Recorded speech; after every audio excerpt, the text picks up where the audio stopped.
Hello everyone, welcome to my class again. So in this lesson, we will know the different kinds of sets, notations and symbols, subsets, and Venn diagram. So first we have the kind of sets, which is finite. It is a set with defined number of elements, and when we say defined number, it is a number of elements that is countable. So when we say countable is maihapre nato siya. The number of elements is makount lang nato kung pila siya kabuk. So first we have an example here. Example number 1. Set A has an elements of A, B, C, D, and E. So ato lang ihapon kung pila kabuk ang naa aning set A. So first we have 1, 2, 3, 4, 5. So set A has 5 elements. So naa daw siya 5 ka elements class. Okay, how about example number 2? Our set L has an elements of 0, 1, 2, and 3. So let's count how many elements do we have. So we have 1, 2, 3, and 4. So set L has 4 elements. So that is finite sets. We can count or maihap na nato kung pila ka buok ang elements nga naa sa isa ka set. So how about infinite sets? In this set, a set with an infinite number of elements. So kung moingon gani tawag infinite class, the number of elements that cannot be counted. So ingon sila dili daw maihap. A number of elements that cannot be counted. So dili siya basta-basta lang maihap. So kung ganiha ang finite sets kay maihap nato, ang sa infinite dili nato siya maihap. So an infinite set is denoted or gasundan siya sa ani nga dots. So as you can see, we have 3 dots, and that 3 dots is called ellipses. So later on, we will have an example para mas masabtan ninyo siya. So ellipsis is being added to indicate that there are more elements of the same kind that follows after the last identified element in the set. So it means daw class nga naapay more elements that follows after the last identified element in a set. So first, take a look with this example. So we have here our set V has an elements of 2, 4, 6, and 8. Then after the 8, as you can see, we have here the ellipses. And this ellipses indicate that there are more even numbers after 8. So when we say even numbers, it is a number that is divisible by 2. So what are those? So we have 10, 12, 14, 16, 18, 20, and so on. So dili na nato siya isa-isahon kay grabe gyud kadaghan. So ang infinite sets class mura ra gyud na siya o isa ka kilo nga sugar. Kabalo day kapila ka buok naa anang isa ka kilo nga sugar, isa-isahon mo siya ihap. So dili nimo siya maihap, diba? Those are not countable. So dili maihap. Murag atong hair strand. This, can we count this? No. So muna siya ginatawag nga infinite. Kaya kung isa-isahon nato niya itong buhok karon og ihap, di gyud nato siya maihap class. Dugay ta mahuman. So mauna nga na ay infinite sets. Dili maihap. So makita nimo ang difference between finite and infinite. The finite set is maihap while the infinite is dili maihap. Okay? So how about this example number 2? Set H, which is equals to all values of x such that x is greater than 0. So x is greater than 0. So ang x is any real number So when we say real number, all those numbers that is 1, 2, 3, 4, 5, 6, 7, 8, 9, 10, and so on. So daghan kaayog real numbers that are greater than 0. So di ba, kung isa-isahon nato og ihap tanan real numbers that are greater than 0, grabe siya kadaghan class, di ba? Dili nato siya maihap, mao na siya ang ginatawag siya infinite sets. Okay? So nasabtan kung unsa ang infinite? Okay, that's good. So now, let's proceed to another kind of set. So this set is all about joint sets. It is a set having at least one common element. So it is a type of set daw class nga na ay common element. So we will be given two sets, and then by that two sets, naa sila at least one common element. So mo na siyang ginatawag nga joint sets na ay common element. So kung maingon gitag joint sets na ay common element. So we have here example set D and set E. So as you can see, the set D has an elements of 1, 3, 5, 7, and 9. While DE has 2, 4, 6, 8, and 9. So unsay mong na-observe? Naay common wala? Yes, naa. So we have 9. 9 is common between the two sets. So as you can see here, the common element of set D and E is 9. So mo nang ginatawag nga joint sets. Naa sila'y common element. So how about this joint sets? This joint sets is a type of sets having no common element. So kung ganiha class ang joint sets, at least one common element. So naay common element ang joint. While in this joint, walay common element. So we have here example number 2, set W and set Y. So set W has an elements of A, B, C, and D. While the Y has 1, 2, 3, and 4. So naay common wala? Wala. Okay, in first set, all these numbers are in alphabet. Or all the elements inside the set are all alphabet. So wala sila common sa set Y. So mao na siyang ginatawag siya disjoints. So always remember that infinite sets and finite, ang finite maihap, ang infinite dili maihap. While joint sets is having at least one common element. At least na ay isa ka common nga element sa duha ka set. While the disjoint is walay common element, as in X. So wala. Okay? Let's proceed to another. So we have here the notations and symbols. So kani siya class, very important ni sa atoa nga makabalo mo nga kani sila kay gamit man gyud kaayo ni siya when we tackle sets.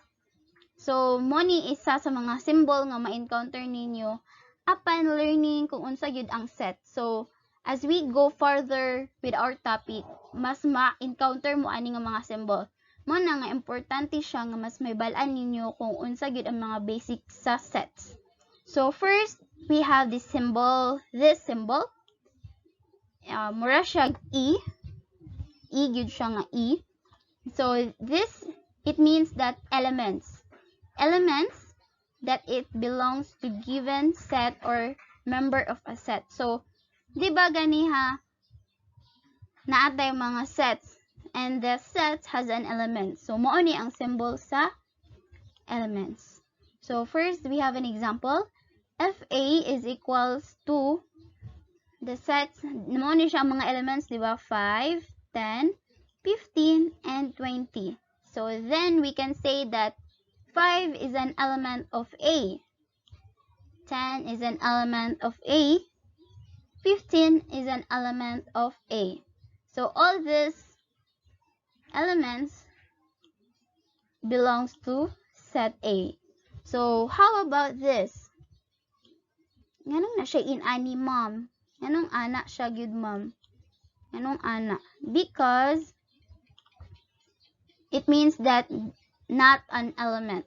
Not an element. So, ang pasawat ana, any element nga dili nimo makita sa isa ka set is called not element. So, we have here FA is equals to 5, then 15, 20.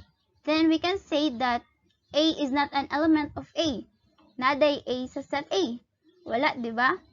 7. Can you find 7 in the set A? No. So we can say that 7 is not an element of A. So always remember this class kay you might encounter these symbols. So importante nga kabaluta kay para dili ta mga lingas sa atong topic or mga wala bitaw. So mo na nga we need to learn the basic in sets. So let's proceed. So our next symbol and notations is all about cardinality of A. So our cardinality class is denoted by this symbol. It means that the numbers of elements inside the set. So first we have an example here. A is equals to the set of vowel letters A, E, O, O. So you will just count how many elements are there. So we have 1, 2, 3, 4, 5. So 5 daw ka elements ang nasa set A. So we will just simply write, so inani lang siya. And then this can be read as the cardinality of set A is 5. So dili siya always nga A lang klasa. Kung unsay name sa set, imo ning i-change dani. And dapat capital siya always. So for example, we have set B. So isulat na to siya nga inani. So N is equals to B. It means that the cardinality of set B. So inana siya klasa kung naay mga kuan. So dapat imong i-change always dani. Depende siya sa name sa set. So our next is equivalent sets. Unsay pasabot, ma'am, kung equivalent sets equal siya? Yes, equal ihang number of elements. So we have here example, set A and set B. So count the number of elements in set A and the number of elements in set B. So we have 4 here and also 4 here.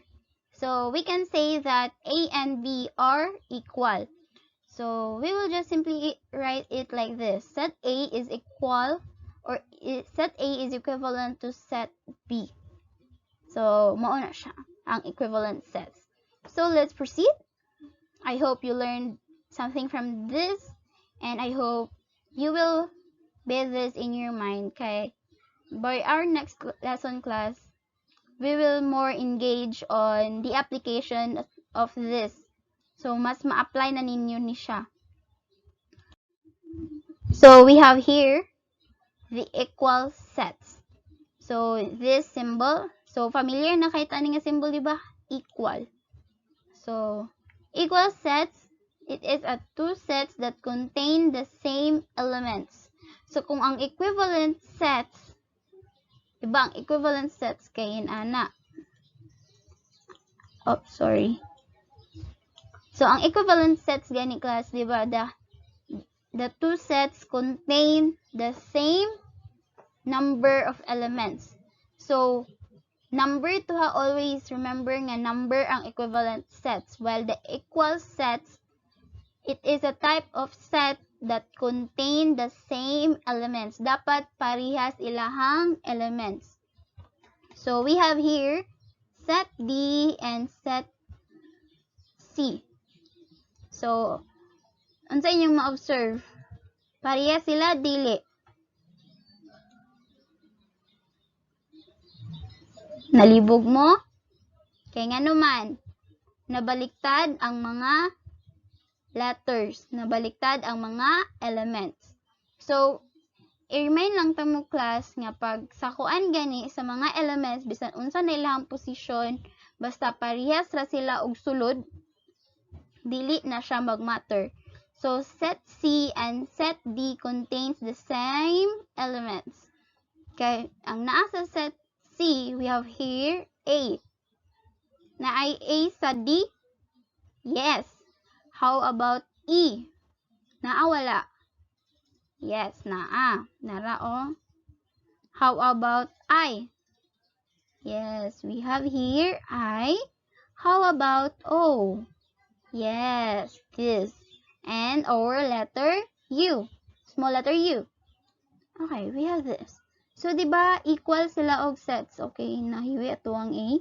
So, muna siya equal sila, di ba?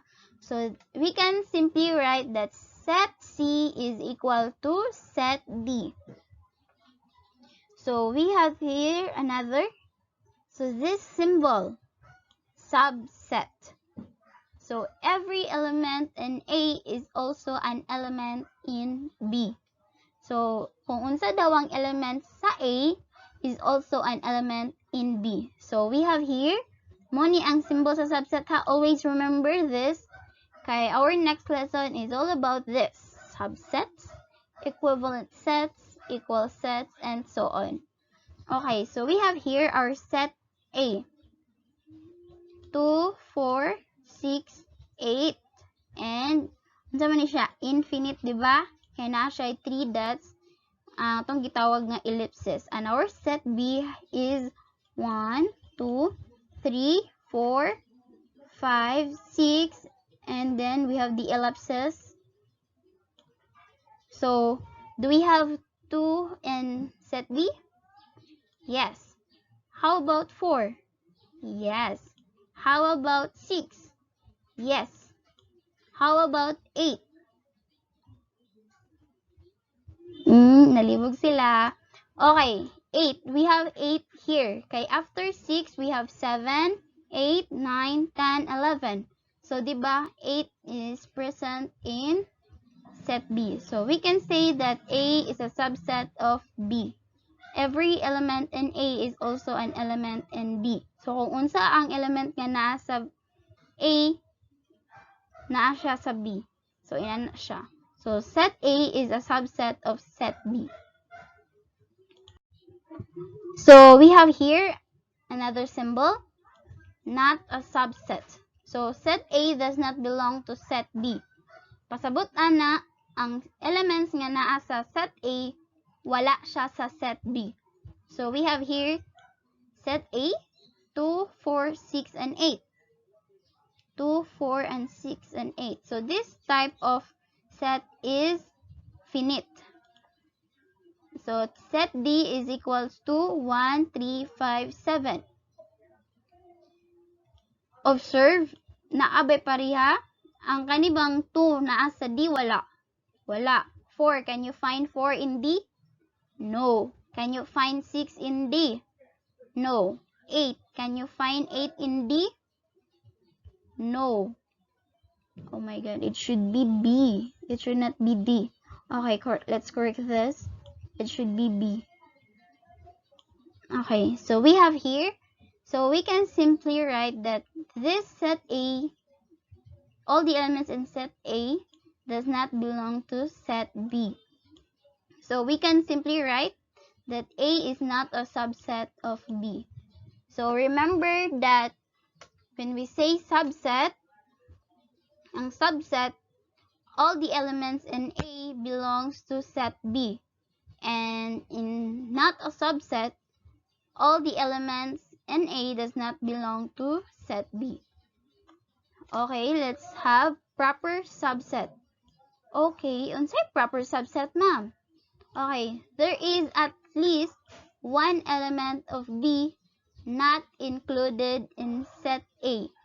So, naay at least isa ka element sa B nga dili nimo makita sa A. Ha? Remember, the element in B that cannot be found in A. So, we have here set A has an elements A, B, C. And then B has an elements of A, B, C, D. Okay, so naabay common element nga. Okay, the common only is A, B, and C. So we cannot find the element D in set A, right? Can we? No.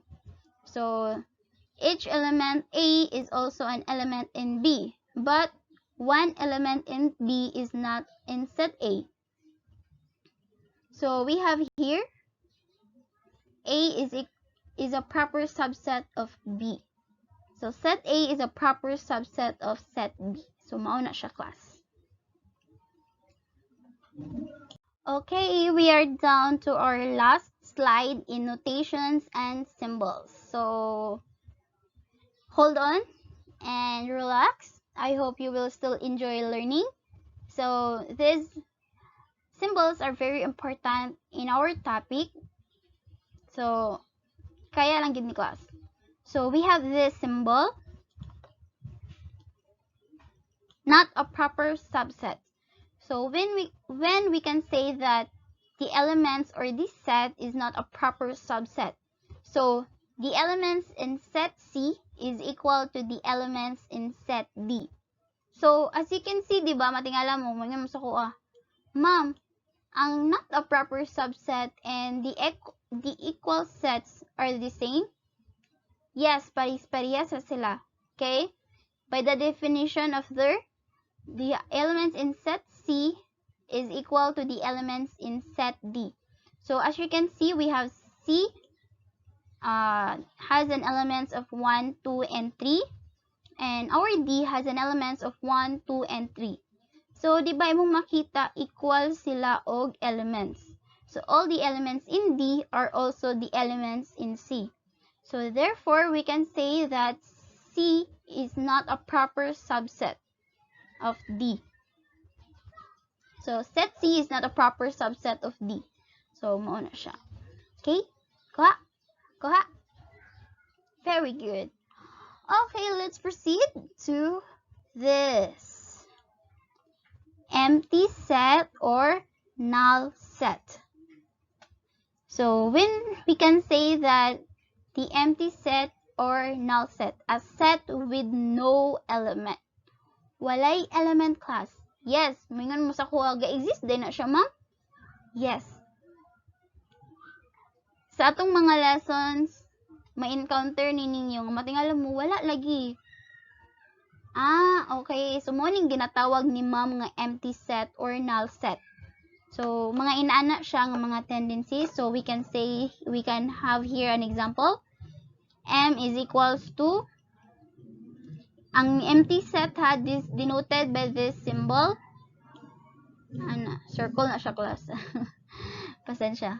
So, or kaning isa, haning bracket. So, inani nga bracket. Oops, sorry. So, pili siya inani. You can use, or you can have this two as a symbol for empty set or null set. So, set M is an empty set or null set. So, inana. So, how about the universal set? So, the universal set is a set of all possible elements in any set. So, inani siya, universal. So, mo ni iyang symbol. So, inana lang siya, class. All the elements. Mo lang na siya. So far for the notations and symbols. Now, let's proceed. So, let's continue our discussion and let's proceed. How to solve the subset. So, direction. Write the complete list of subsets. So, we have here the given. M is equals to the elements X and Y. So, 0 at a time. So, 0 at a time. So, wala sa tay isulat. So, we can write this as inani. So, unsa gani ni siya? Unsa gani ni? Empty set or null set. Null set. So, 0 at a time. So, magsulat sa taog null set. So, we have here 1 at a time. So, isulat daw na to 1 at a time ang mga elements. So, use the bracket. You have the elements of x and the elements of y. So, di ba, i-1 at a time sa nimo ang mga elements. So, mo ni siya. And then, 2 at a time. All the elements, itagduhan nimo siya. 2 at a time. So, x and y naman siya, class. So, dani rata kutob. Dili man pwede x and y. Kaya, di ba, anak ko ganiha. Bisan unsay position sa isa ka elements in a set, parehas ra na sila. So, therefore, set M has 4 subsets. This set can siya 4 ka subsets. This null set, this x, this y, and the x and y. So, inana, kung gusto ka og mano-mano, pero naapod tayo ginatawag nga computation. Okay, class, let's have another example. Our set F has an elements of 1 through 3. So, we have 3 elements in our set F. So, sama sa itong gibuhat ganiha, we will write this 0 at a time. So, when we say 0 at a time, so wala sa tayo isulat nga any element. So, we are just simply using the null set. So, 1 at a time, isa-isahon na to ang kada element. So, we have here 1, 2, and 3. So, how about 2 and a time? 2 at a time. So, we have 1 and 2, 1 and 3. So, we also have 2 and 3. So, makasulat ba bata og 3 and 1, ma'am? Dili, kay naa naman tayo 1 and 3. So, akong giingon ganiya, di ba, dili pwede nga, bisa, anak gani ko, bisan unsa ang position sa isa ka elements, parehas ra na sila. So, how about 3 at a time? So, 1, 2, and 3. So, mora na siya, isa lang siya, ang sa 3 at a time. How about there? So, therefore, set F has an 8 subsets. So, 1, 2, 3, 4, 5, 6, 7, 8. So, diba? Mao na siya 8 ka subsets. So, the cardinality of F. So, we also have the cardinality of F. So, mani yung giingon ganiya, diba? Kung unsa ang name sa set F, mo yung isulat dani. So, we have the cardinality of F. Unsa gani ang cardinality? It is a number of elements in a set. So, we have 1, 2, and 3. So, mao na nga na ay 3. Kuha! Okay. So, kung inanion man gyud class, tagsa-tagsaon, dugay mo mahuman. So, let me teach you a very, very easy way para mas dali ninyo mahibal-an kung pila ka buok subsets ang nasa isa ka set. So, the subset of a given set can be solved using the formula. So, we have 2 to the power of n, or 2 raised to the power of n, where n is the number of elements in the set. So, kaning n diri class, mo ni ang number of elements sa isa ka set. So, ihapon nimo pila ka buok elements ang nasa set, mao dayon imong ibutang anang n. So, first, we have example. So, ang isa ka set na ay tulo ka elements. So, diba? So, just write the formula and then equals. So, just follow this. 2 to the power of 3 or 2 raised to the power of 3. So, unsay pasabot gani pag raised to the power of 3? I-multiply nimo katulo ang 2. So, we have 2 times 2 is equals to 4. Then, 4 times 2 is equals to 8. So, we have 8 subsets. And what if kung 4 nakabuok elements? So we have 2 to the power of n is equals to 2 to the power of 4. So this 4 here, nagpasabot ni or nagkuan ni siya kung kapila nimo i-multiply ang imuhang base. So imuhang base is 2.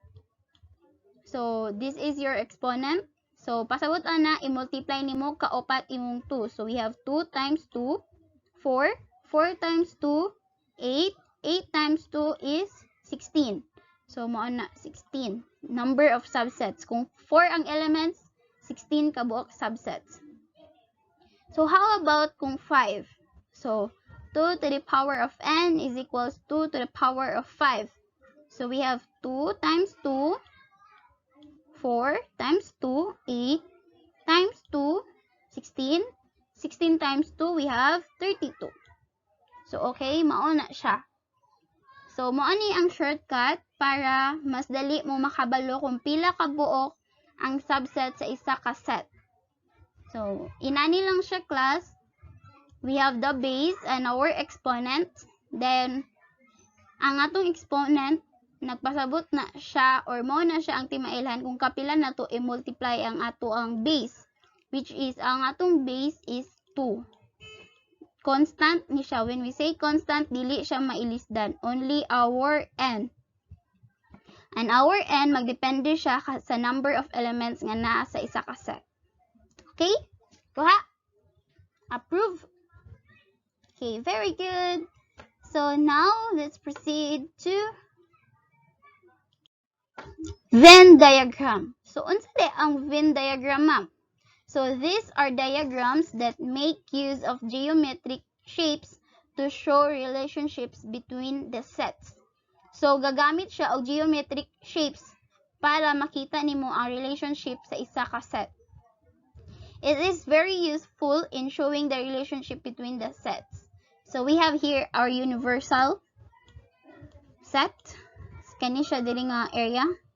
This area. And then we have our set A. And this is our set B. So all elements in A and B are contained in the universal set. So all the elements daw sa A and B is naa sa universal set. So in this diagram naman sad is the universal set. This same. And then we have our set A and set B.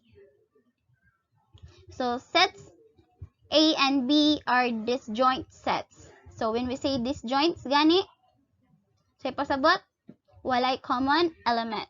So that would be all for today, and we will discuss further on Venn diagram on our next lesson. So see you, and thank you for listening. Goodbye everyone, and have a good day.